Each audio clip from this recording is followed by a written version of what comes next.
introduction of this in-house session, classroom management. So before that, we should just talk about what exactly the management is.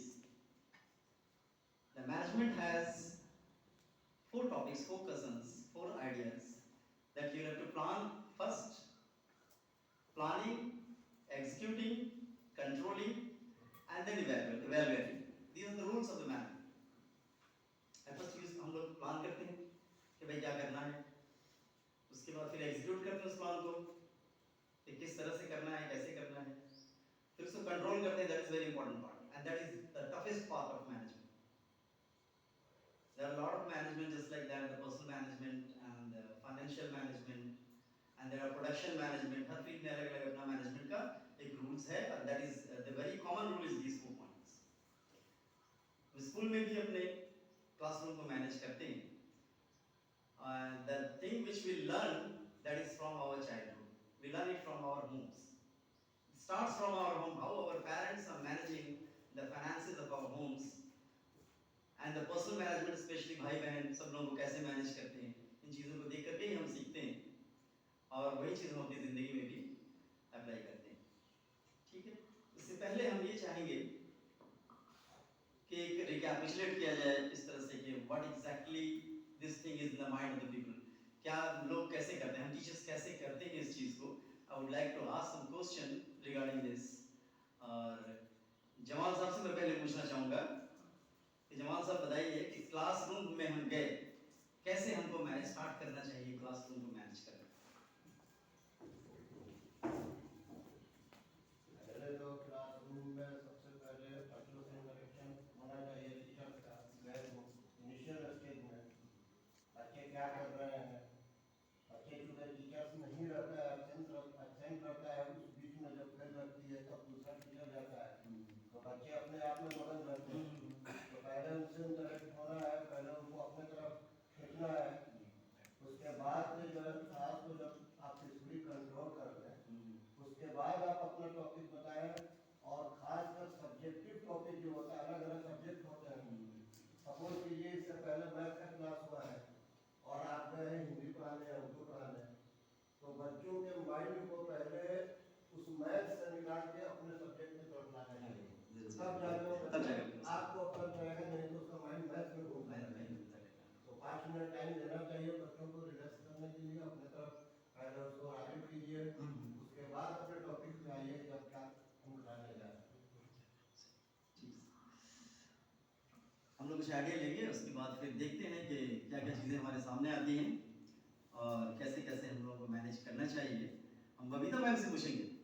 Babita ma'am, आप बताएंगे कुछ अपना idea how to manage classroom.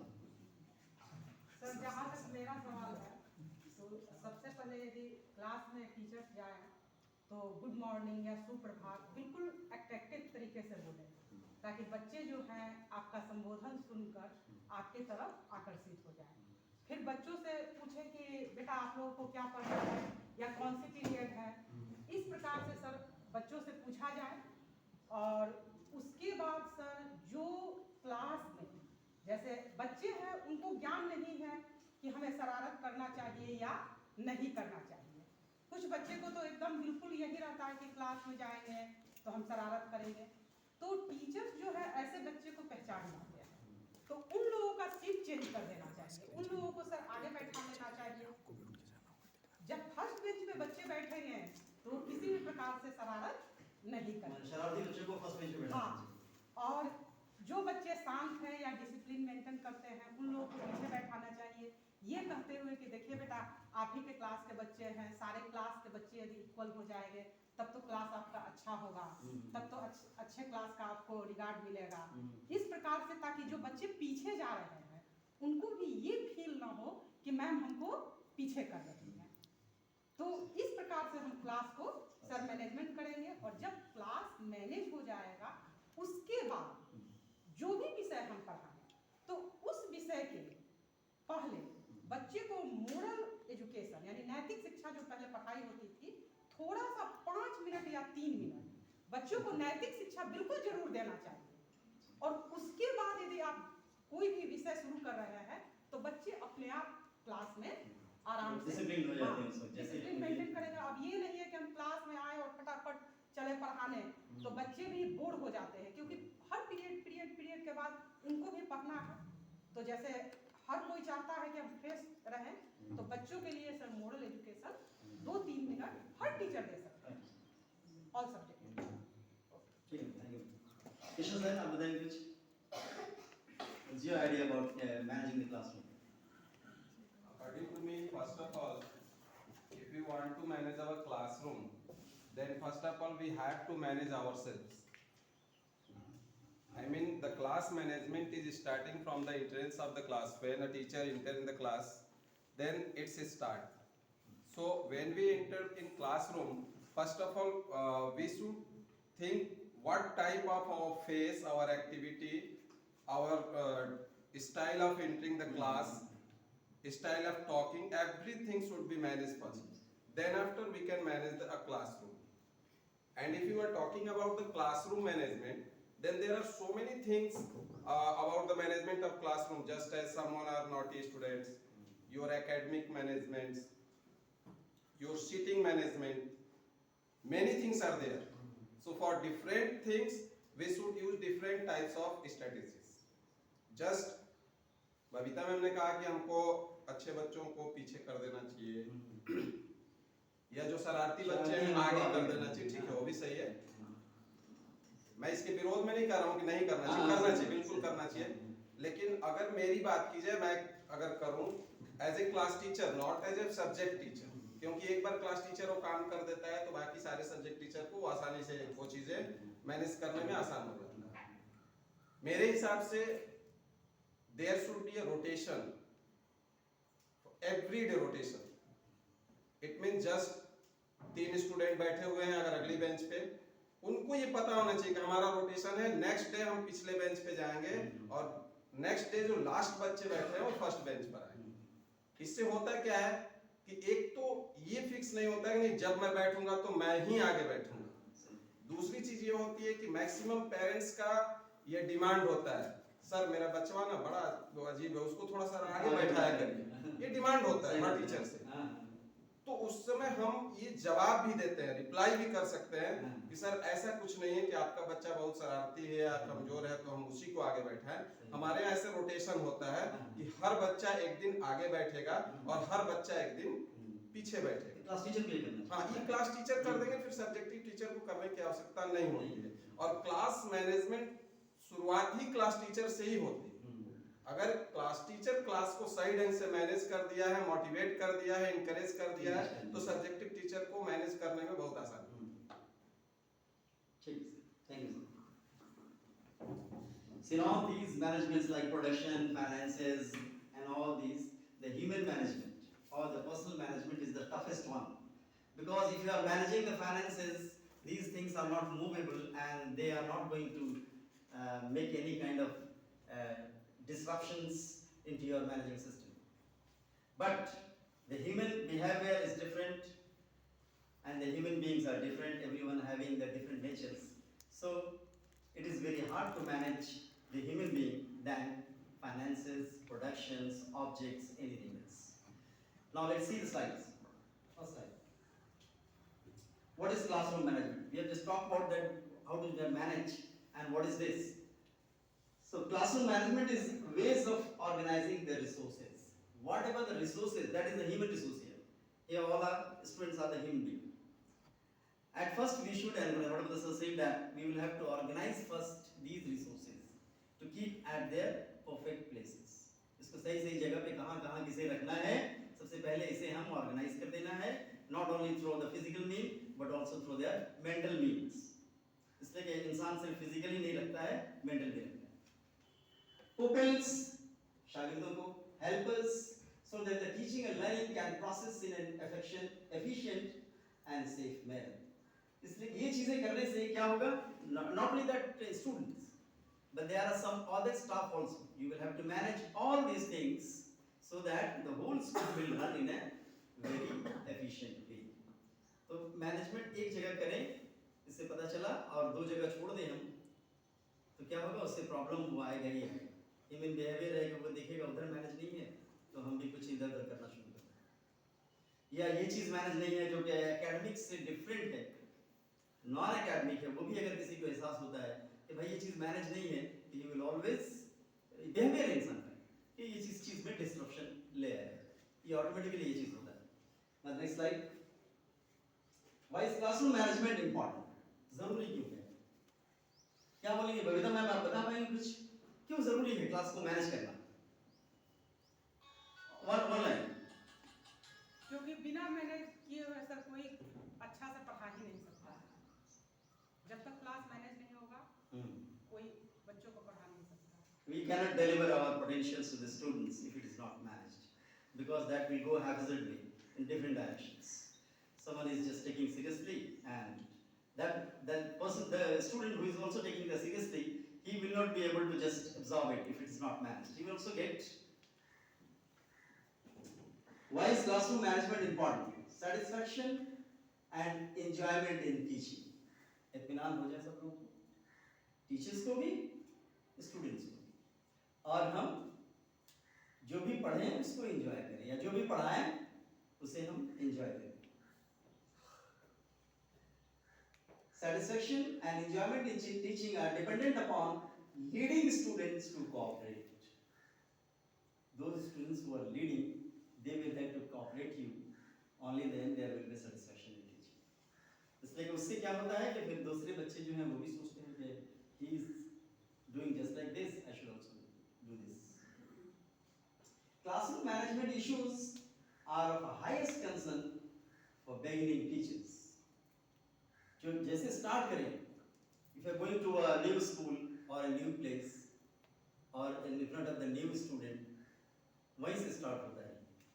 बीच में अगर कोई भी defects आए तो फिर वो प्रॉब्लम करना शुरू हो जाता है। Next slide. Principles in classroom management. Consistent, proactive discipline is the crux of effective classroom management. Consistent, लगातार होना चाहिए। अगर बीच में हमने ब्रेक कर दिया तो again that will create a kind of chaos. Prevention is better than cure. That is a very famous saying. कि हम रोक ही दें, क्योर वो बीमारी हो जाए या वो चीज़ हमें आ जाए हमारे सामने, इससे पहले कि हम उसको रोक ही दें ताकि हमको क्योर करने का नौबत नहीं हो। Prevention is better than cure, so goes the adage. If we are proactive in our approach, शुरू से ही serious हैं to discipline, we prevent unnecessary disciplinary problems from cropping up. यानी कि अगर हमने शुरू में ही उस चीज़ को रोक दिया, इन डिसिप्लिन को स्टॉप कर दिया, किसी भी तरह से उसको मैनेज कर लिया, तो फिर जो डिफरेंट टाइप के डिसिप्लिन्स और पैदा होंगे या और जो भी चीज़ें स्टूडेंट करेंगे आगे के कुछ बैड एक्टिविटीज, उस चीज़ से वो रुक जाते हैं। वरना that used to evolve day by day, that used to evolve. We have not to wait for disciplinary problems to erupt for us to take a move. हम लोगों को वेट नहीं करना चाहिए कि ठीक है मैं इस बार छोड़ दूँ, इस बार जाने दो, कोई कर दिया कोई बात नहीं है, या क्यों बोलने जाए उसे। ये सब चीज़ें अगर करेंगे तो और क्रिएट होता जाएगा और वो हमारे लिए फिर प्रॉब्लम होता जाएगा। Next slide.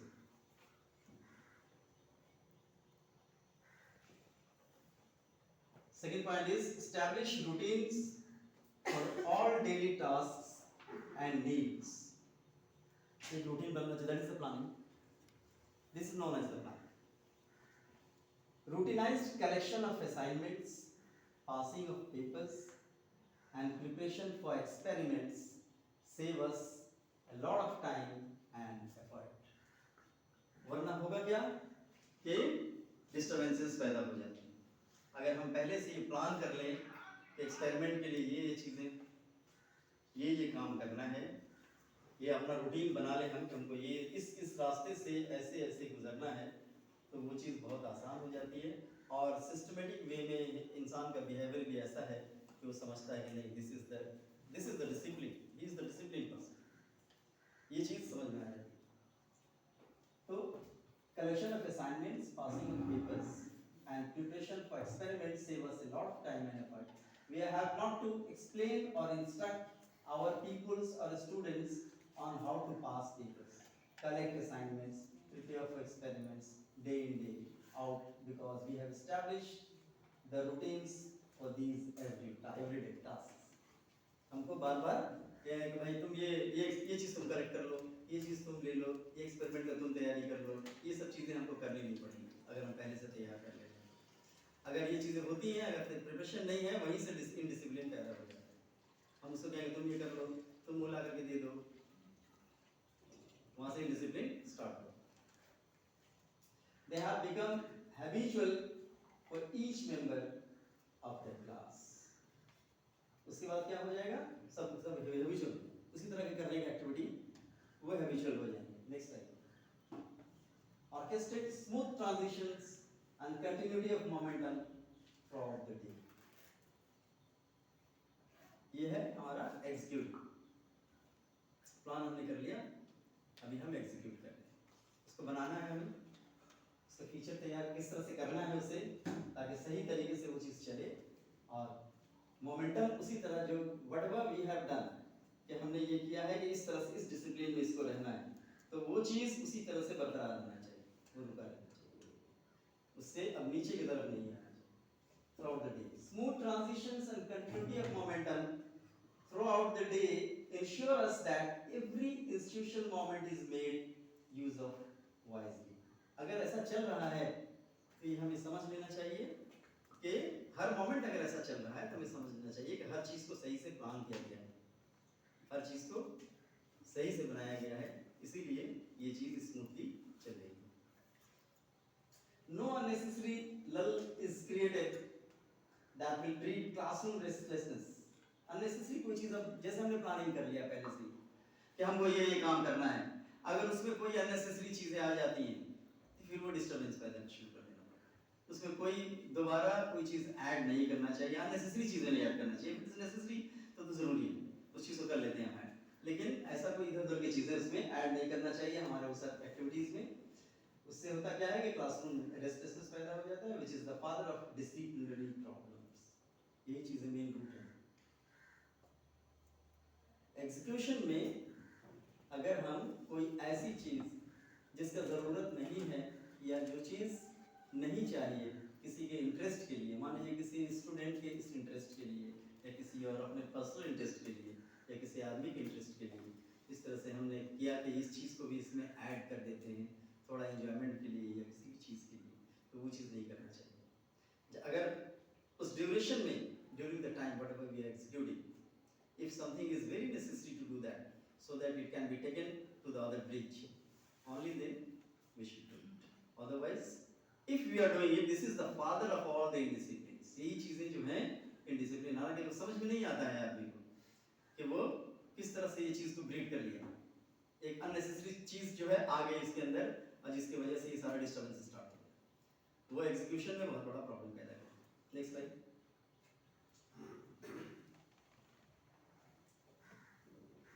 Strike a balance between variety and challenge in students' activities. Balance, बहुत सारी वैराइटीज़ हैं, डिफरेंट काइंड की चीज़ें हैं, उसके अंदर हमको बैलेंस करना पड़ेगा कि अगर ये एक्टिविटी है, वो एक्टिविटी है, ये चीज़ें हैं, ठीक है। मैं पूजा मैम से पूछना चाहूँगा, पूजा मैम ये बताइए कि we are just talking about the classroom management, है ना। आप स्पोर्ट्स की टीचर हैं तो आपको तो क्लासरूम की ज़रूरत नहीं पड़ती है, और स्पोर्ट्स एक एक्टिविटी है, that is not a thing to concentrate by sitting at a place और देख करके कि हाँ मैं सुनूंगा उसके बाद सीखूंगा, ऐसा चीज़ तो है नहीं। तो इसमें क्या प्रॉब्लम आपको आता है और कैसे मैनेज करती हैं? स्पोर्ट्स में ही पहले नंबर पे डिसिप्लिन रखा जाता है, जैसे क्लास में भी स्कूल में भी डिसिप्लिन। वो किस टाइप का डिसिप्लिन होता है? उसमें वो होता है कि आपको ग्राउंड में आने से पहले कोच को हमेशा नज़र में रहना चाहिए उसमें। अगर थोड़ा सा भी 1 किलोमीटर के दूर पे भी अगर कोच ने उसको वॉच कर लिया डिसिप्लिन में, जैसे किसी बच्चे को अलग तरीके से ट्रीट कर रहा है, चाहे मतलब हंसी मजाक कुछ भी, ग्राउंड में आने का मतलब है कि वो डिसिप्लिन, फुल डिसिप्लिन मेंटेन करे, उसको वहीं से बाहर कर दिया जाएगा, अनडिसिप्लिन में रहेगा, अपने घर जाओ। आप स्कूल नहीं हो कि आप पैसा दे रहे हो, चाहे पैसा दो या ना दो, हाँ हाँ जो कुछ भी है। वहाँ पे कोच ने एक बार बोल दिया है हाँ। तुम अनडिसिप्लिन में हो, जाओ। तो कैसे आपको लगता है कि ये अनडिसिप्लिन है? बिकॉज तो स्पोर्ट्स उसको इज उसमें तो हाथ पैर उछालना है, ये सब करना ही है जो अनडिसिप्लिन हम क्लास में समझते हैं। कोच को रिस्पेक्ट करना, अपने से सीनियर जूनियर सबका रिस्पेक्ट करना। हम्म। उसको कोच ने एक बार ऑर्डर दे दिया तुमको ये करना है, फॉलो करना है, तो उसको करना पड़ेगा, अदरवाइज उसको बात कर दिया जाएगा। जस्ट लाइक आर्मी का ट्रेनिंग मिलता है वैसे इसमें स्पोर्ट कोच को तो आर्मी के ट्रेनिंग्स में जो कुछ भी जिस तरह की एक्टिविटीज बोली जाती हैं, if he is doing the same kind of activity, then only he is allowed. Yes, If he is doing any activity apart from them, yes. then that is not allowed. एक word नहीं मानेगा तो अपने career में वो आज़ाद है, जो करना चाहता है करना। मेरे अगर ग्राउंड मेरे ये को ज्वाइन करना है तो तुम मेरे तरह ढलना पड़ेगा, अदरवाइज तुम जा सकते हो। इंडोर आउटडोर दोनों गेम करती हैं आप या सिर्फ दोनों होता है सर। दोनों? इंडोर में क्या होता है बताइए? आउटडोर Outdoor में तो समझ में आ गया। हो गया, फाइट होता है, रेसलिंग आपको पता होगा, हाँ। फाइट, और आउटडोर में हो गया एथलीट। नहीं, इंडोर का बताइए, उसको कैसे मैनेज करते हैं? इंडोर गेम्स में कैरम खेल रहे हैं बच्चे, है ना? तो उसका भी हर गेम का एक रूल्स होता है और रूल्स के हिसाब से बच्चों को चलना पड़ता है। हर गेम्स का अपना रूल्स होता है। जैसे क्लासरूम का रूल्स है कि बच्चे क्लास में आए तो टीचर के इंटर करने के बाद बच्चे ने खड़े हुआ, मॉर्निंग बोला, फिर टीचर को बोलने के बाद बैठा, फिर बैठना होता है। वैसे उसको भी अगर कोच गाइड कर रहा है आपके, रेफरी होता है गाइड करता है तो आपको खड़े होना है, गाइड करता है तो बैठना है, गाइड करता है जो करना है सेम वैसे। Thank you. Yeah, variety of student activities will ensure that students' multiple intelligences and varied learning styles are considered in the conduct of student activities. अलग-अलग activities हम रखेंगे तो हमें क्या पता चलेगा कि multiple intelligence इनका क्या है, किस टाइप के हैं, किस टाइप से disturbances पैदा कर सकते हैं, या किस टाइप से ये इस चीज को आगे की तरफ सही जगह पे यूज कर सकते हैं। Most of the time our activities fall under the word use. Talking, writing will certainly challenge the linguistically intelligent students, but both the logic and math results and other groups of different intelligences.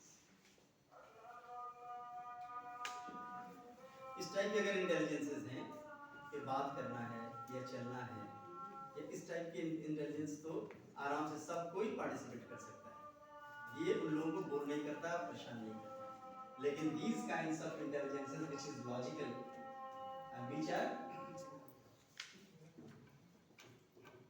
mathematical results, ये intelligence जो है ये क्या करता है, ये एक किस्म का फिर डिस्टर्बेंस करता है।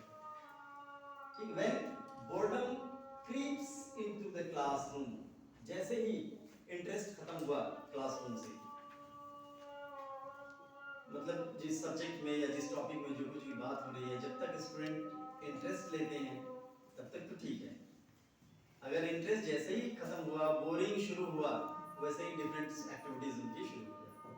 ठीक है, फिर कंट्रोल करने के लिए आपको कोई न कोई अपनी एक्टिविटी करनी पड़ेगी। We have discipline problems in our hands. When boredom creeps into the classroom, जैसे ही बोर्डम आ जाएगा, बोरियत आ गई, बच्चे को इंटरेस्ट नहीं आ रहा है आपकी बातों पे, तो वैसे ही डिसिप्लिनरी प्रॉब्लम राइज हो जाता है और फिर उसको हमें कंट्रोल करना पड़ता है। नेक्स्ट, अर्षद सर कुछ बोलेंगे? As classroom manager, beware of all actions and activities in the classroom. Classroom को मैनेज करना है आपको, तो उसका नॉलेज होना चाहिए, उसकी जानकारी पूरी होनी चाहिए कि क्या क्या एक्टिविटीज हो सकती हैं, किस किस टाइप के लोग हैं और कैसे इसे मैनेज करना है। वही बात है, इससे पहले की भी ट्रेनिंग में हम लोग बात कर चुके हैं कि अगर हर स्टूडेंट का नाम हमें याद हो जाए तो ये बहुत अच्छा तरीका है मैनेज करने का। इन डिसिप्लिन को मैनेज करने का बेहतरीन तरीका है। नाम लेते ही एक अजीब सा सेंस पैदा हो जाता है उसके अंदर कि ये हमारा नाम जानते हैं या ये हमारे जान पहचान हैं, और इनकी बात को हमें सुनना चाहिए। जो कुछ भी, चाहे डिसिप्लिन वाली बात हो, चाहे वो क्लास वाली बात हो, उनकी बातों को हमें सुनना चाहिए। Our heightened awareness of everything that is happening in our classroom, पूरी तरह हमें जानकारी होनी चाहिए इस चीज की, किस which is कि everything that is happening in our classroom, जो कुछ भी हो रहा है हमारे क्लासरूम में, puts our pupils and students on their toes all that time. अगर हमें जानकारी है, सिर्फ जानकारी होना भी जरूरी नहीं है कि हम जानते हैं कि हमारे क्लास में ये चीज हो रहा है, हमको पता है कि ये बच्चा ये एक्टिविटी कर रहा है, हमको पता है कि ये इस तरह का एक्टिविटी हमेशा करता रहा है और करेगा भी, तो सिर्फ जानना ही इम्पोर्टेंट नहीं, टोकना भी जरूरी है। उसको ये एहसास होना चाहिए कि वो जान रहे हैं तब हमें टोक रहे हैं, ताकि टू वे कम्युनिकेशन हो। वन वे रहेगा तो कोई फायदा नहीं है। Toes all the time. While our back faces them when we write on the board, our eyes on the back of our heads will make our pupils and students feel that we know what they are doing. This is what Conning calls vividness. ठीक है? क्या है कि हम अगर board की तरफ घूम करके कुछ लिख रहे हैं तो हमारा दो आंख पीछे की तरफ होना चाहिए। ठीक है? बबीता मैम, आप बताइएगा। हाँ, उन्हीं से पूछ रहे हैं। बताइए मैम, कुछ बताइए आप कि कैसे हम अपनी दो आंखों को पीछे की तरफ रखते हैं। इसको सर बताएंगे। इसको सर, चीज हम पढ़ा रहे हैं सामने की तरफ, दो आंख पीछे की तरफ रखने के लिए हमें क्या करना चाहिए? करना कुछ नहीं है सर। रेगुलर बेसिस में अगर आप क्लास में जाते हैं ना, you know the sounds of the students. हाँ, ठीक है, आपका वो आवाज से पता लगता है कि कौन स्टूडेंट क्या बात कर रहा नहीं कर रहा है। And when you are writing on the board ना, हाँ, तो आपका जो सेंस है वो वहाँ तो चल ही रहा है, और पीछे से जो हिजिंग साउंड आता है, उसी हिजिंग साउंड से पता लगता है कि कौन स्टूडेंट क्या कर रहा है। और बाय नेम इसलिए जानना जरूरी है कि वो हिजिंग साउंड से आपको आइडेंटिफाई करना है कि ये अर्जुन बोल रहा है कि राम बोल रहा राम बोल है। रहा है। राम, अगर आप बाय नेम ऐसा बोल सकते हैं तो पूरा क्लास साइलेंट हो जाएगा और डिसिप्लिन में रहेगा। पीछे को आंख करना मतलब वही है कि आपका सेंस जो है, आप लिख रहे हैं लेकिन पीछे तरफ जो है आपको वो सेंस होना चाहिए कि हाँ कौन स्टूडेंट कैसा है, या फिर क्या एक्टिविटीज कर सकता है, या फिर उसका आवाज से पता लगता आवाज है। से पता चलता है। पर पीछे दो आंख हम लगा नहीं सकते। लेकिन कभी-कभी ऐसा भी होता है कि there are 4-5 places the students are just making some hissing sounds and they are just talking. इस केस में ये जानना बहुत मुश्किल हो जाता है। तो in these cases बताइए जवान सर, आप बताइए। उसमें टीचर्स की ये जिम्मेदारी होती है कि वो कंप्लीट अपने बोर्ड के ऊपर ही निगाह नहीं रखे। अगर लिखने में लगा है तो लिख रहा है, कुछ उधर ही लगा हुआ है, बल्कि थोड़ा सा काम करके फिर उसको एक्टिव मोड में रहना चाहिए कि हम इधर भी देख रहे हैं। ये नहीं कि वो आधा घंटा अपना कुछ टॉपिक ही लिख रहा है और उधर ही मुंह करके नजर करके बोर्ड की तरफ बच्चों से कह रहा है, तो बच्चे फिर अनएक्टिव होंगे। अगर वो बार बार कुछ दो सेंटेंस लिखा और फिर बच्चों की तरफ इंटरेक्ट हुआ तो बच्चे भी उसकी तरफ इंटरेक्ट होंगे। नहीं तो उनको फ्री मिलेगा, आप अपना कर रहे हैं वो अपना शुरू कर देंगे। इसलिए लगातार एक काम में टीचर को नहीं लगे रहना चाहिए, बल्कि थोड़ा वर्क करके बच्चों की तरफ भी घूम के देखना चाहिए कि वो कर क्या रहा है। अगर उसको नजर आए कि कुछ अनडिसिप्लिनरी हो रही है तो तुरंत उस पर एक्शन लेना चाहिए कि तुमको ये कराया जा रहा है, तुम कर रहे हो कि नहीं कर रहे हो, क्यों नहीं कर रहे, आवाज़ क्यों आ रही है, तुम इस तरह क्यों बैठ गए, तुम स्ट्रेट क्यों नहीं हो, तुम पीछे क्यों छुपे हुए हो। तो वो काम जो आप करा रहे हैं उसमें वो लगा हुआ है कि नहीं, कि कुछ डिफरेंट टाइप का एक्शन उसका दिख रहा है, तो तुरंत उधर टोकना चाहिए और कंप्लीट एक वर्क में नहीं लगे रहना चाहिए। ये है कि बेस्ट ये है कि हम ध्यान में रखें। पीछे की तरफ देखने का मतलब ये है कि हमने बोर्ड पे लिखा and after that we will have to reach to the students and check the copies and pen or whatever they are writing कि कौन लिख रहा है, जो नहीं लिख रहा है, why are you not writing। जो नहीं लिखेगा वही तो ऐसा करता है, जो कंसंट्रेट नहीं, हमको पता लगाना पड़ेगा who is not concentrating। और जब उसको इंस्ट्रक्ट करेंगे हम हर जगह पे घूम घूम करके एक बार देख करके, और फिर उसके बाद कंटिन्यूअसली मॉनिटर करेंगे, तभी जा करके ये चीज ठीक होती है। ठीक है, तो है क्या कि the old adage, a stitch on time saves nine, aptly applies here। So किस से बताएंगे हमें, so what is this adage? What is that? A stitch of time saves nine। Sir ये एक प्रोवर्ब है और ये बहुत साधारण सा चीज है कि जब स्टीचिंग टाइम सेव्स नाइन करने का मतलब है कि मान लीजिए कि कोई कपड़ा है थोड़ा सा फटा हुआ है, उसको तुरंत सी देने से बाकी कपड़ा नहीं फटेगा। Just like that in a classroom management, अगर कहीं से कोई शोर शराबा स्टार्ट होता है, हाँ, तो आपको वहीं पर उसको स्टॉप कर देना है। हाँ। नहीं तो ये वायरल के वजह पूरे क्लास में अगर फैल जाएगा, then you are unable to control it. So first of all you have to identify the source of the undisciplinary access और वहीं पर उसको खत्म करना है। तो समय रहते हुए ही आप अगर तुरंत खत्म करते हैं तो वो पूरे क्लास में नहीं फैलेगा। इसका मतलब ये है। So we have not to wait until our class is out of control. सही कि हम पहले ही उसको सिल दें ताकि और आगे नहीं बढ़े, आगे और नहीं बढ़ता जाए। और we have not to wait, हमको इंतजार नहीं करना पड़े कि जब तक क्लासरूम आउट ऑफ कंट्रोल चला जाए हमारा। And misdemeanor has a ripple effect if not checked early. गलत बिहेवियर है, बर्ताव सही नहीं है, अखलाक सही नहीं है, तरीका सही नहीं है। एक बार अगर शुरू हो गया तो उसका इफेक्ट जो है बिल्कुल जैसे पानी में वेव पैदा होता है, रिपल्स जिस तरह से पैदा होते हैं, उस तरह से वो पूरे क्लास में और पूरे स्कूल में इस तरह से फैलता रहता है और फिर उसको स्टॉप करना बहुत मुश्किल हो जाएगा। Conflagration begins with a spark. छोटी सी चिंगारी आग लगा देती है। Put out the spark early enough to avoid conflagration. इससे पहले कि वो आग में फैल जाए, हमें उस आग को पहले ही चिंगारी को ही बुझा देना चाहिए। And we ought to respond to inappropriate behavior promptly. ये वही बात है, पहले वाली बात कि कहीं पे भी हम देखें कि बिहेवियर अगर स्टूडेंट का सही नहीं आ रहा है, कोई भी चीज़ हमको इनडिसिप्लिन लगे, whether it is during the academic classes, whether it is during the assembly or it is during anywhere else, हमको उसी वक्त उस चीज़ को रोक देना चाहिए। तब ये ह्यूमन बिहेवियर है तो उसके अंदर ये बात आ जाती है कि अगर हम ऐसा करेंगे तो हमको रोकने टोकने वाला कोई है और हमको ऐसा नहीं करना चाहिए। Next slide. Reinforce positive behaviour, बहुत मुश्किल काम है। पॉजिटिव बिहेवियर दूसरे के अंदर रीइंफोर्स कर देना। Be generous with genuine praise. देखिए ये तरीका, ये है रास्ता कि हम कैसे पॉजिटिव बिहेवियर किसी के अंदर इंस्टिल करें। जेंडर्स होना चाहिए हमें, ये नहीं कि हम उसके साथ कुछ अपने आप को कंजर्व करके रखें। हम क्या करें कि हम हमेशा अपने आप को इस तरह से रखें कि कोई समझे कि हाँ कोई देखने वाला है, कोई सुनने वाला है, कोई बोलने वाला है। विद जेन्युइन प्रेज ये भी होना चाहिए कि न कि सिर्फ रोके टोके, उसकी तारीफ भी करें। कोई स्टूडेंट अगर बहुत अच्छा करता है तो उसकी तारीफ करनी, ये बहुत ज़्यादा इंसाइटमेंट देता है।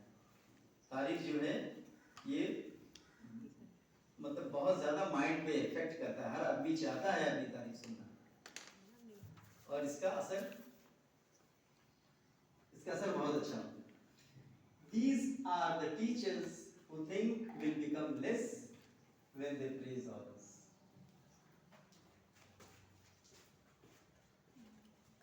Be generous with genuine praise. Some teachers are quite stingy with praise. मतलब ऐसे डंग की तरह काम करते हैं प्रेस के साथ, ऐसा भी नहीं होना चाहिए। These are the teachers who think will become less when they praise others. ये वैसे टीचर हैं जो सोचते हैं कि अगर तारीफ कर देंगे तो क्या होगा, वो चीज़ कम हो जाएगी, वो चीज़ डिक्रीज हो जाएगी। They have the so-called subtraction mentality. ऐसे टीचर्स जो देखो अगर इसको तारीफ कर दें बहुत आसमान पे चढ़ जाएगा या बहुत ऐसा हो जाएगा, तो उनकी जो मेंटालिटी होती है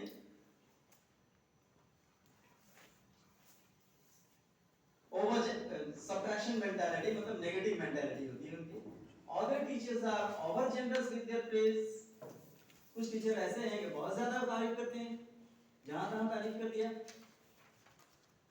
जहां जरूरत नहीं है वहां भी कर दिया। Their praises overflow so much that they give praise even when is not appropriate. इतना ज्यादा उनका प्रेज ओवरफ्लो होने लगता है कि जहां पे जरूरत नहीं है वहां पे भी वो तारीफ करना शुरू कर देते हैं।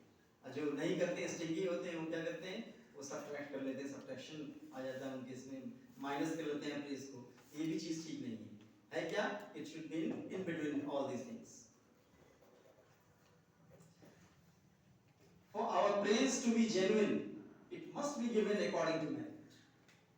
ये चीज जज करना बहुत जरूरी है कि कौन इस प्रेज, इस तारीफ के लायक है।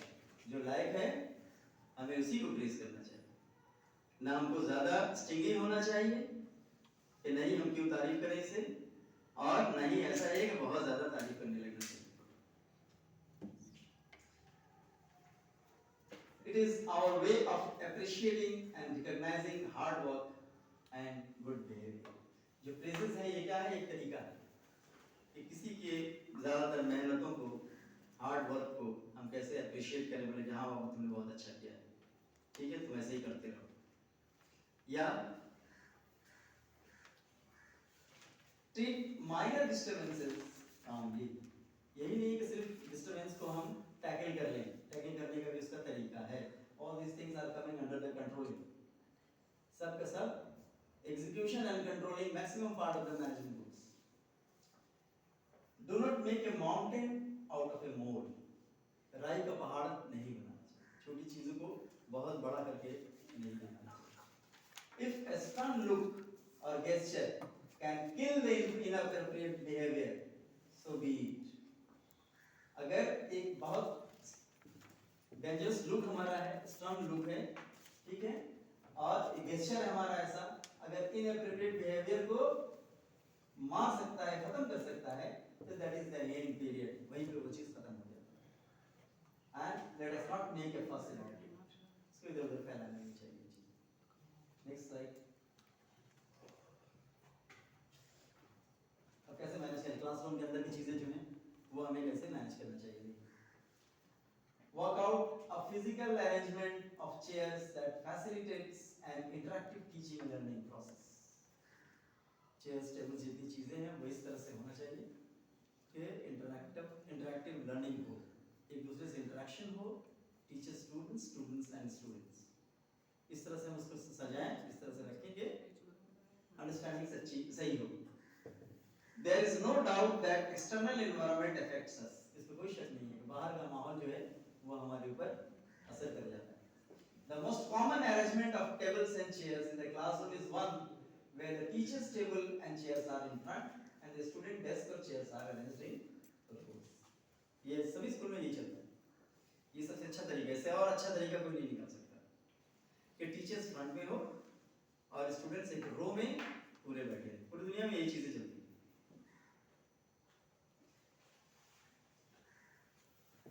In rows facing the teacher. This seat arrangement does not always enhance interaction among students. Let us work for a flexible seating arrangement where we can rearrange seats or desks to suit our learning needs and conditions. अब ये है कि ये general चीजों को तो ठीक maintain कर देता है, लेकिन स्पेशल कंडीशन में हमको क्या करना चाहिए, उसको चेंज करना चाहिए। Not only the chairs, but the students with the chairs. इस चीज को बदलने से फिर वो हमारे अकॉर्डिंग टू द इंटरेक्शन वो चीज आ जाता है। अगर हम इसे नहीं करेंगे तो एक फिक्स्ड बिहेवियर एक जगह पे आकर के फिक्स हो जाता है। इसलिए चेंज कर, सीट मतलब कि ये नहीं है टेबल को उठा कर उधर रख दिया, चेयर को उठा कर रख दिया, the place of the student should be changed continuously. Next, make a good use of every instruction moment. किसी भी लम्हे को जब हम यूज करेंगे, इंस्ट्रक्शन देंगे हम, तो उसका सही से इस्तेमाल करें। Maximize discipline time to maximize instruction time. Discipline time जितना ज़्यादा हम maximum रखेंगे, जितना ज़्यादा हम उनको minimize, जितना minimum रखेंगे, दिखाइए फिर back side। minimize discipline time, कम टाइम में हम discipline के लिए बहुत कम थोड़ा टाइम दें और instruction time हम maximize करें। जैसे मैंने बताया था कि पहले हम उनको जाकर के ही रोजाना एक बार एक डिसिप्लिन का एक लेक्चर दे देना चाहिए। That's for 2 minutes, 3 minutes, just like that, and after that we should start our lectures. उससे होता है कि ये कंट्रोलिंग मोड में रहता है ये चीज़, कि सर ने हमें अच्छा बात सिखाया है, सर ने अच्छी बात बताई है, और अच्छी बात से ही जहन में अच्छा चीज़ बन जाता है, और उसके बाद फिर आराम से वो स्टूडेंट इनडिसिप्लिन नहीं होता और कम होता है और आपकी बातों को सुनता है। क्लासरूम मैनेजमेंट टेक्निक्स,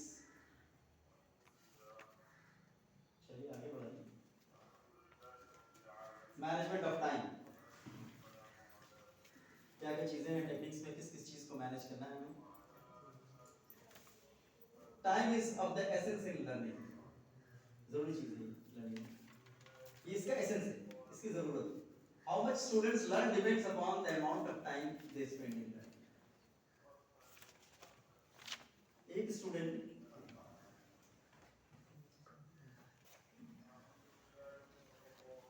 कितना सीखता है, एक स्टूडेंट, ये डिपेंड करता है कि वो कितना टाइम उस चीज में देता है। कहते हैं कि अगर किसी इंसान को किसी चीज में माहिर हो जाना है तो उसको 10,000 आवर्स चाहिए। आज मान लीजिएगा आप इंग्लिश में माहिर हो जाना चाहते हैं तो मिनिमम 10,000 आवर्स अगर आपने उसमें दे दिया सही से तो फिर वो उसमें माहिर हो जाए। इससे टाइम का बहुत बड़ा रोल है। किसी भी सब्जेक्ट में, साइंस में हो या मैथमेटिक्स में हो, अगर 10,000 घंटे अपनी जिंदगी को उसने दे दिए तो उस चीज में वो परफेक्ट है।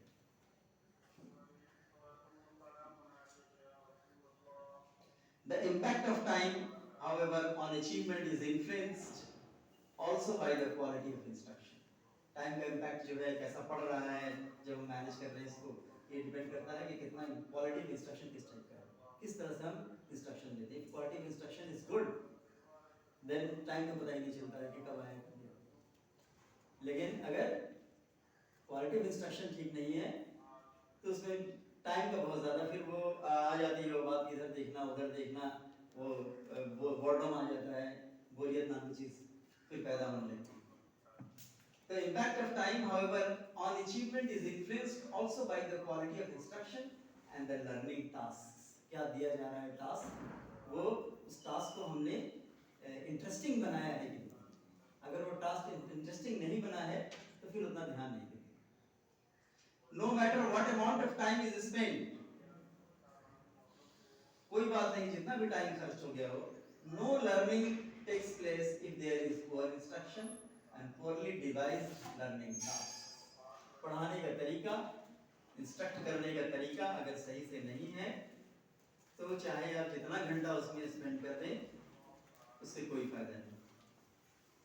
ठीक है, इसका मतलब कि हमें क्या करना चाहिए, पहले उसको सही से प्लानिंग करना चाहिए, उसको इंटरेस्टिंग बना लेना चाहिए, उसके बाद स्टूडेंट के सामने ले जा करके रखना चाहिए कि इस किस्म की बातों से अगर वो वही है कि बाहर के इन्वायरमेंट से वो चीज़ मिल रहा है, उसकी डे टू डे लाइफ से वो चीज़ अगर मैच कर रहा है तो फिर क्या होगा, वो स्टूडेंट ध्यान देगा और आपकी बात को सुनेगा और उस चीज़ को बहुत ईजिली आप, that is called the experiential learning, कि एक्सपीरियंस के थ्रू अगर आप पढ़ा देते हैं तो आराम से स्टूडेंट सुनता है और आपकी बातों को समझता है और किसी किस्म का बोर्डम नहीं होगा, टाइम का भी सही यूटिलाइज हो जाएगा और किसी किस्म का इनडिसिप्लिन पैदा नहीं होगा।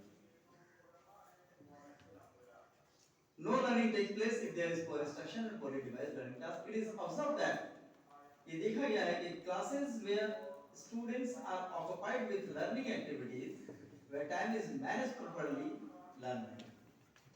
ये चीज देखा गया कि अगर सही से सारा चीज मैनेज करके सामने अगर पूरा पैकेट बना करके दिया जाए तो बच्चे आराम से उस चीज को लर्न कर लेते हैं। इस एक्टिविटीज में हमें यही देखना पड़ता है कि हम किस तरह से इस चीज को हम कैसे बॉक्स तैयार करें, किस तरह का बनाएं कि उसके रियल लाइफ सिचुएशन से भी ये चीज जा करके मिल जाए और उसे इंटरेस्ट आए। जो चीज उसने देखा है अपनी लाइफ में, जो भी एक्टिविटीज देखी हैं, अगर उस चीज से रिलेट हो जाता है तो उसका इंटरेस्ट बढ़ जाता है और फिर आराम से इस तरह से बढ़ाने से टाइम का भी पता नहीं चलता है और आराम से हम उसे इंस्ट्रक्ट कर सकते हैं, किसी किस्म का कोई डिस्टर्बेंस पैदा नहीं। Next, there are some research with effective techniques to make wise all time. कुछ यहाँ पे रिसर्च बेस्ड टेक्निक्स हैं, इफेक्टिव टेक्निक्स, ताकि वो टाइम को सही से संभाल सकें, to make wise all time. Orchestrate smooth classroom transitions.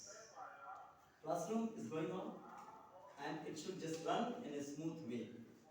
तभी ये learning process possible है.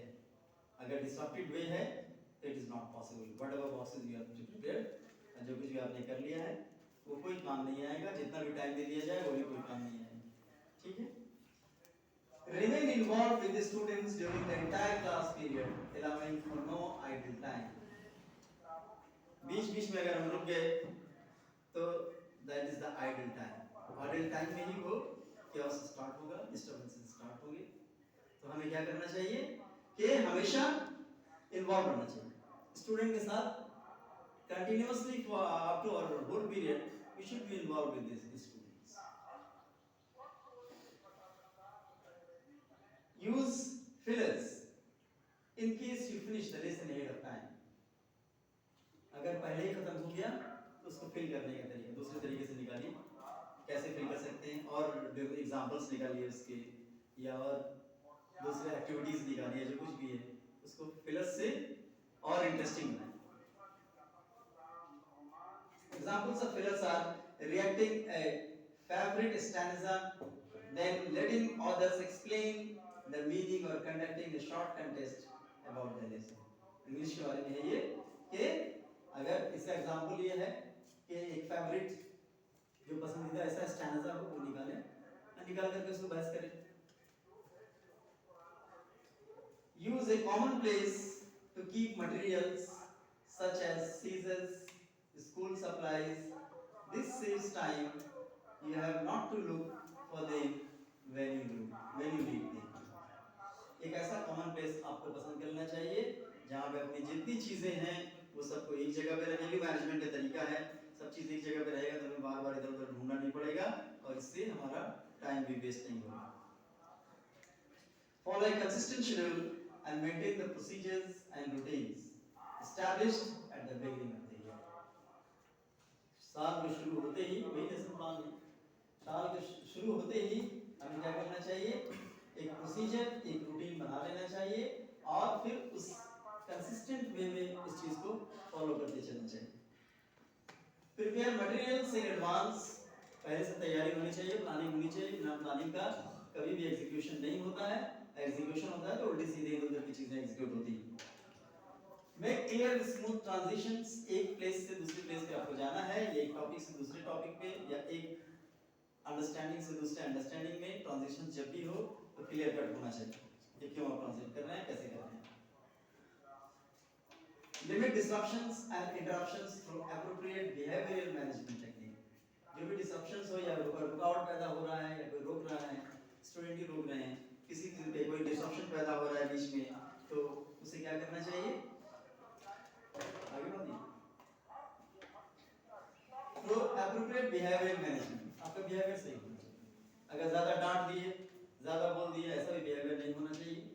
एक सही वे में, गुड मैनर्ड वे में बिहेवियर रख करके हमें इससे आगे की तरफ निकलना चाहिए. नेक्स्ट कितने हैं ऐसे कितने हैं, कितने हो गए? हाँ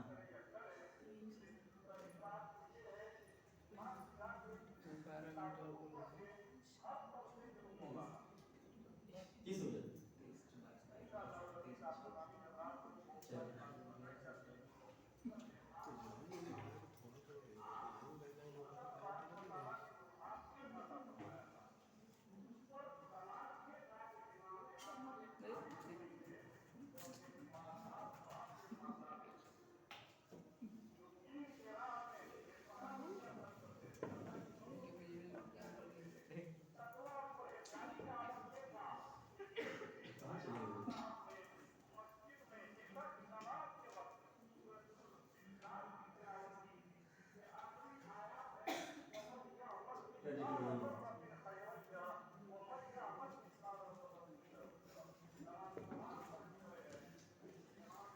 Be flexible with time assignments.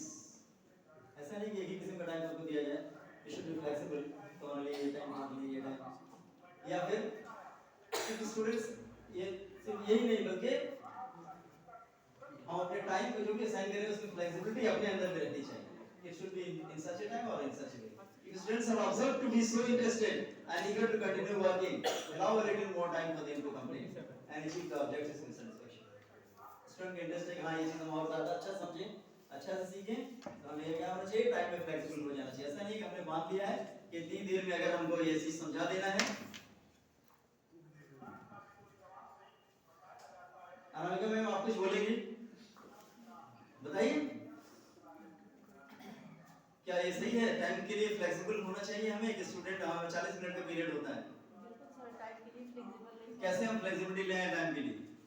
अगर स्टूडेंट ज़्यादा टाइम मांग रहे हैं तो नहीं, हमें तो पहले से सब तैयार करके रखना पड़ेगा कि किस चीज़ को कितने देर में खत्म करना है. अगर हम पहले से नहीं करें, मान लीजिए कोई टॉपिक लेते हैं, अगर हम पहले से तैयार करके नहीं रखे, अगर हम उसी पे पूरे देते जा रहे हैं, पूरी लेक्चर देते जा रहे हैं, तो फिर वो लॉन्ग हो जाएगा. हमें पहले से करना पड़ेगा कि हमें इतनी देर का टाइम है, इतनी देर में हमें क्या क्या टॉपिक पढ़ाने हैं। अब तो यहाँ ये बता रहा है कि अपने टाइम में फ्लेक्सिबिलिटी होना चाहिए। अगर कोई स्टूडेंट इंटरेस्टेड है तो हमें उसको और ज़्यादा टाइम देना। How to do it?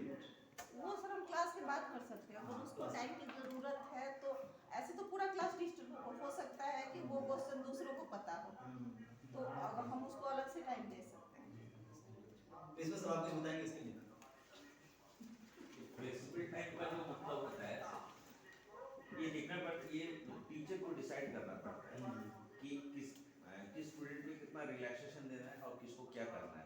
कभी कभी क्या होता है कि कुछ स्टूडेंट जो है बहुत अटेंटिवली कोई चीज़ को कर रहा है और वो थोड़ा सा, तो उसको अगर आप कंप्लीट करने नहीं दीजिएगा ना तो उसके अंदर एक डिससेटिस्फेक्शन क्रिएट होगा और आगे जाके वो अपना जो भी वर्क देते हैं उसको वो उतना सेटिस्फेक्शन के साथ नहीं करेगा, उतना इंटरेस्ट उसमें ग्रो नहीं करेगा।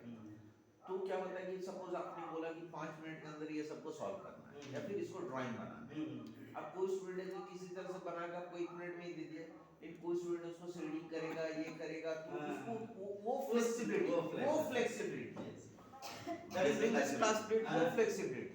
ठीक है, जैसे मैथ्स का क्लास हुआ, मैथ्स का क्लास में मान लीजिए कोई सिंपलीफाई कर रहा है, कोई क्या करता है 3-4 स्टेप को स्किप करके आपको आंसर लिख के दे दिया। कोई क्या करता है कि एकदम हर एक स्टेप को धीरे धीरे लिखेगा, बहुत नीट एंड क्लीन लिखेगा, उसमें उसका सेटिस्फेक्शन आता है। तो वो सब थोड़ा सा आपको अपने डिसाइड करना है। वही फ्लेक्सिबिलिटी का टाइम फ्लेक्सिबिलिटी मतलब वो वाला फ्लेक्सिबिलिटी कि the student those who have the keen interest to complete the work, you have to give the time, ये करना है ड्यूरिंग द क्लास वर्क और कुछ नहीं है। तो उसमें क्या होगा, एक ग्रो, एक क्या बोलते हैं, काम करने की जो इच्छा है या फिर कोई भी चीज कंप्लीट करने की जो चाह है वो धीरे धीरे ग्रो करेगा और ग्रो करेगा तो ग्रेजुअली ना वो आपको फेवरेबल होगा। So allow a little more time for them to complete and achieve the objectives with satisfaction. Set the example by showing that you are time conscious. They will develop the same precision regarding time utilization. अब यहाँ पे दूसरा क्या है कि ये भी आपको एग्जाम्पल सेट करना है कि हम टाइम कॉन्शियस हैं। भाई हम आपने एग्जाम दिया 15 मिनट का, 15 मिनट में करना है ताकि उनके अंदर एक किसी तरह क्या आ जाए, develop the same precision regarding the time utilization का। रिगार्डिंग दिस पॉइंट वो होता है कि तब क्या करना है कि पहले 1-2 बार आपने रिलैक्सेशन दिया, रिलैक्सेशन देने के बाद उसको ये समझाना है कि this is the you have to complete with this stipulated time frame, because आपको एग्जाम में एक्स्ट्रा टाइम नहीं दिया जाएगा। आपके ये जो क्लास है 40 मिनट का, 45 मिनट का, इसमें आपको तो आपने जो किया वो सही किया, लेकिन इसको आप एक स्टिपुलेटेड टाइम के अंदर इसको कंप्लीट करने का उसको प्रैक्टिस कराना है, उसको ये दिखाना है कि आपके लिए टाइम इन माने अनलिमिटेड नहीं है, लिमिटेड फॉर्म नहीं है। तो पहले तो उसको टाइम देके ये सेटिस्फेक्शन कराना है कि आप नहीं कर सकते हैं, ये उसको माने विश्वास दिलाना है कि you are the good student, you are the excellent student, but you have to maintain the time. Management of discipline. Discipline is control behavior. अपने behavior को control करके रखें, that is called discipline. It constitutes the next important concern of teachers as part of good management. मतलब बहुत ज़्यादा important है ये management को सही से लेके चलने का, मैनेज करने के लिए पहले यही दिमाग में हमारे आता है कि डिसिप्लिन। तो डिसिप्लिन ही है जिससे हम मैनेज कर सकते हैं किसी भी चीज को। No matter how well managed a learning environment is, जितना भी अच्छा वेल मैनेज्ड एनवायरनमेंट हो, माहौल बहुत अच्छा हमने बना दिया है लर्निंग का, स्टूडेंट्स विल ऑकेजनली मिसबिहेव, ऐसा होता ही होता है, कभी-कभी वो मिसबिहेव करेंगे ही करेंगे। Teachers must be ready to deal with them with utmost care and consideration. हमेशा एक्टिव रहना चाहिए टीचर, इस चीज को उसी वक्त हैंडल करना चाहिए, otherwise this thing will spread. Next, some causes of disciplinary problems. Unfavorable learning condition होगा, प्रॉब्लम आ जाएगा। कंडीशन, लर्निंग कंडीशन अगर फेवरेबल नहीं है तो इनडिसिप्लिन आना ही है। The classroom may not be conducive to learning if it is, ऐसा माहौल रहेगा ही नहीं क्लासरूम में लर्निंग का, पढ़ने लिखने का, अगर overcrowded group, more than regular members of students to class. जितना होना चाहिए 25 या 30 ये लेके चलते हैं हम लोग. Minimum 25, maximum 30-35. इससे ज़्यादा अगर स्टूडेंट overcrowded है तो फिर वो indiscipline शुरू हो जाता है. With poor lighting facilities and inadequate ventilation, lighting facilities अगर नहीं है सही से, बोर्ड पे नजर नहीं आ रहा है तो वो करेगा क्या? उसके पास indiscipline होने के अलावा कोई रास्ता ही नहीं. Ventilation सही होना चाहिए ताकि कोई suffocation या किसी किस्म की कोई परेशानी नहीं हो. With furniture and storage cabinets disorderly position, making the collection and retrieval of tools less efficient. अगर ये सब चीजें इधर-उधर हैं तो दिमाग में उसके भी आ जाता है कि सब चीजें इस तरह से हैं तो indiscipline का एक इमेज आ जाता है उसके अंदर. With inappropriate seating arrangements such that distractions can easily occur. इस चीज से क्या होता है कि कोई इधर बैठा, कोई उधर घूम करके बैठ गया, सारे सिटिंग पोजीशंस, फिर उसमें इंडिसिप्लिन स्टार्ट हो जाता है. ये अनफेवरेबल क्या है? लर्निंग कंडीशंस है. ये कंडीशंस फेवरेबल नहीं है. इस तरह से होने से इंडिसिप्लिन पैदा हो जाता है. Next, sources of noise with obstruct understanding of the lesson. Next, sources of noise जहां से आवाज आ रही हो. सर आप कुछ बताएंगे. Obstruct, what is this obstruct understanding of the lesson? इस वक्त सर अब मान लीजिए कि ओवरक्राउडेड क्लास है या फिर 4 बच्चे आपस में अगर बात कर रहे हैं तो वहाँ से क्या होता है कि वहाँ से वो जो नॉइज का स्टार्टिंग है, हाँ. स्टार्टिंग शुरू हुआ, talking about inside the class. हाँ, तो रेस्ट ऑफ द बच्चे का क्या होता है कि रेस्ट ऑफ द बच्चे का कंसंट्रेशन लेवल उधर ही कंसंट्रेट रहेगा. क्योंकि अगर बच्चे क्या होता है कि बच्चे का जो शैतानी दिमाग होता है, अगर कुछ ऐसा कुछ हुआ, ऐसा कुछ एक्टिविटीज हुआ कि सब बच्चे उस पर एक बार ध्यान देते हैं, तो टीचर जो भी पढ़ा रहे या फिर टीचर जो भी डिसिप्लिनरी एक्शन लेना चाहते हैं तो वहाँ पर उसका ऑब्स्ट्रक्शन होता है. Obstruction understanding of the lesson. आप जो भी पढ़ा रहे हैं तो उसका दिमाग जैसे ही डिस्ट्रैक्ट हो जाता है नॉइज, सोर्स ऑफ नॉइज, तो क्या होगा, वो उसके अंदर जो डिसिप्लिनरी आपने बना के रखा था वो for the fraction of second बोलिए या फ्रैक्शन ऑफ मिनट्स बोलिए, वो टूट जाता है. फिर आपको उसको रिस्टोर करना पड़ेगा. तब क्या करना पड़ेगा, वो पढ़ाई को बंद करना पड़ेगा. जहाँ से सोर्सेस है वहाँ पर कुछ बोलते बोलते आप वहाँ पर आके खड़े हो जाइए. मैंने टीचर आके खड़े हो कुछ नहीं भी बोलेंगे, मैंने उसी विषय में आप बोलते हुए come to the source of the noise, ठीक है, then again the restores discipline. Sir, near sources of noise which obstruct understanding, whatever is given, please. पीछे वाला नहीं. Obstruct understanding of the lesson. I think it means if there is a factory beside the school, it will also produce a noise. But the schools are not built in these days. These are not built in this position. Just I am asking that Definitely. near sources of It will noise. happen. It may be possible. या road के किनारे हो सकता है, जैसा आप कह रहे हैं ऐसा हो सकता है. Either it is near a crowded city. At that time it is also a noise source. What will we do at that time? भाई noise के sources अगर हैं तो you will have to make the room noise proof just like that. That ताकि is आवाज the- नहीं है. लेकिन ये क्या है, these are unfavorable learning conditions. That's I am saying that this is the unfavorable It's not that- learning. That is also a source which But- produce noise. हाँ. That is, so it means what? We We have to should close make the windows our and all these things. This is the only way.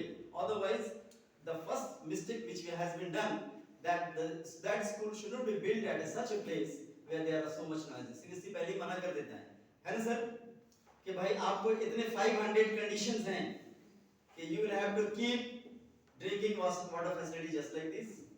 यहाँ से लेकर के छोटे से लेकर के बड़ी चीजें, तब जाकर के आपको अप्रूवल मिलेगी. नहीं, मुझे ये समझ में आया, मैं अपनी बात बता रहा हूँ. I am not saying about yourself और any other.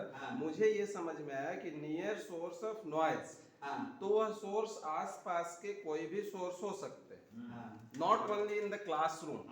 Just I am saying. लेकिन इस कंडीशन में सिर्फ यही बताना चाह रहा है कि विद इन द क्लास. हाँ, हम तो सीबीएसई के हिसाब से अपना स्कूल बना लिए ना. हाँ. फैक्ट्री वाला हमारे बगल में बना लिया तो हम क्या करें? Near sources of noise means it is not far away from a school. It is not outside the premises of the school. The near sources means the source which is present very near to you. Next slide, sir. teachers poor management skills. The teachers lack of adequate knowledge नहीं है, subject को पढ़ाने नहीं आता है, पढ़ाने नहीं जा रहे हैं, जाके पढ़ रहे हैं। तो ये lack of knowledge and skills in handling occurrences of misbehavior, अगर misbehavior को सही से हैंडल भी नहीं कर पा रहे हैं भी जरूरी है। सिर्फ यही नहीं कि नॉलेज ही बहुत ज्यादा हो, हैंडल करना भी ये भी एक आर्ट है, ये चीज भी आना चाहिए। Likewise contribute to a trouble-prone setting.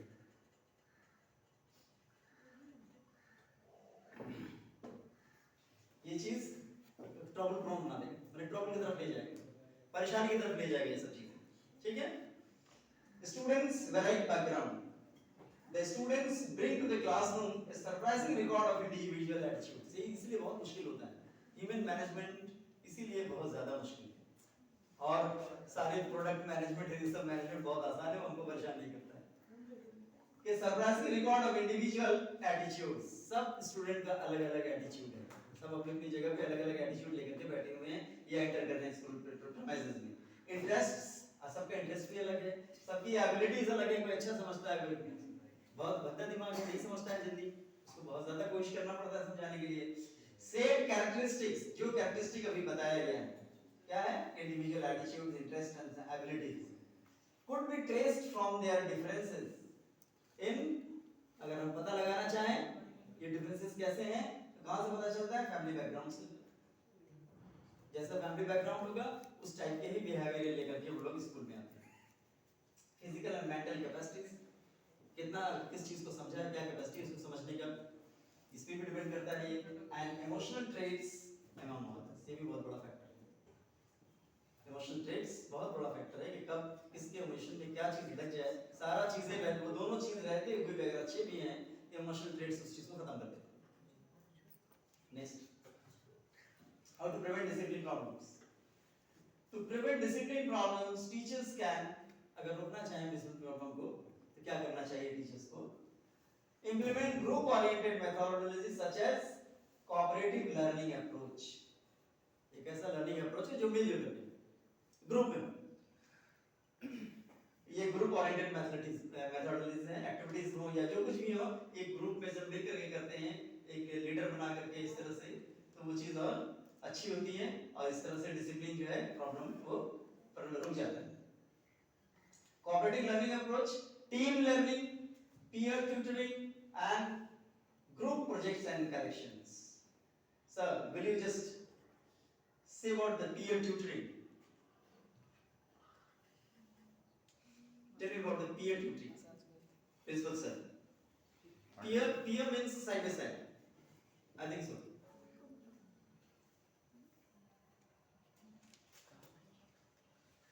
To make learn or to teach someone from your side by side. And group projects and collections, ये सब चीजें हैं जो कि क्या है, एक ग्रुप एक्टिविटीज हैं जो मैनेज्ड वे में चले, तो ये सब चीजें क्या करती हैं? डिसिप्लिन को प्रिवेंट कर देती हैं, डिसिप्लिन प्रॉब्लम को प्रिवेंट कर देती हैं। यूज वेराइटी टीचिंग टेक्निक्स, ऐसा टीचिंग टेक्निक रखें कि अलग अलग टाइप का हो, ये नहीं कि एक ही पैटर्न में पूरा पढ़ाया जा रहा है, डिफरेंट टेक्निक्स हो।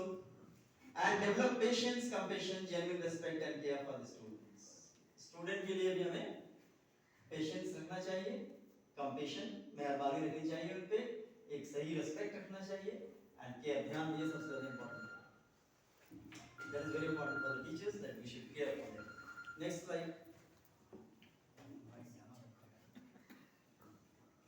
Schools define how they achieve and maintain good discipline.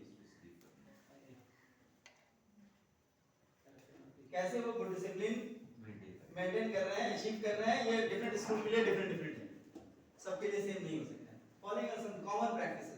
अब कुछ कॉमन प्रैक्टिस है जो सब में आ जाएगा, इस चीज को हम लोग देखते हैं क्या है ये, कि discipline is the students responsibility, ये तो उनकी रिस्पांसिबिलिटी, जिम्मेदारी है वो डिसिप्लिन है, उनको होना है। If they misbehave the teachers accept no excuse, अगर बिहेवियर सही नहीं है तो टीचर जो है कोई एक्सक्यूज नहीं ढूंढता। They must be ready for the consequences, उनको नतीजा भुगतने के लिए तैयार होना चाहिए। Discipline is the teacher's way of establishing a desirable student-oriented environment for learning. Discipline क्या है? टीचर्स का तरीका है, क्या तरीका है? Establish करने का, उसको कायम करने का, एक ऐसा जिसे जो चाहिए स्टूडेंट ओरिएंटेड एनवायरनमेंट होना चाहिए सीखने का, यानी ऐसा एनवायरनमेंट जिसमें स्टूडेंट को इंटरेस्ट आए, स्टूडेंट को जो देना है वो दिया जा सके और जो चाहे जो मांगे वो उसको प्रोवाइड किया जा सके, इस टाइप का होना चाहिए। Discipline is covered with effective teaching strategies and techniques. Strategies पहले से सही बनाए, टेक्निक अच्छा होना चाहिए, ये सब जो पहले पॉइंट है उसी को सब एक जगह करना है। ये discipline is achieved through the effects of group dynamics on behaviour, and discipline is believed to be the exclusive responsibility of all the teachers, सारे टीचर्स की रिस्पांसिबिलिटी है वो डिसिप्लिन क्लास में मेंटेन रखें। Thank you very much.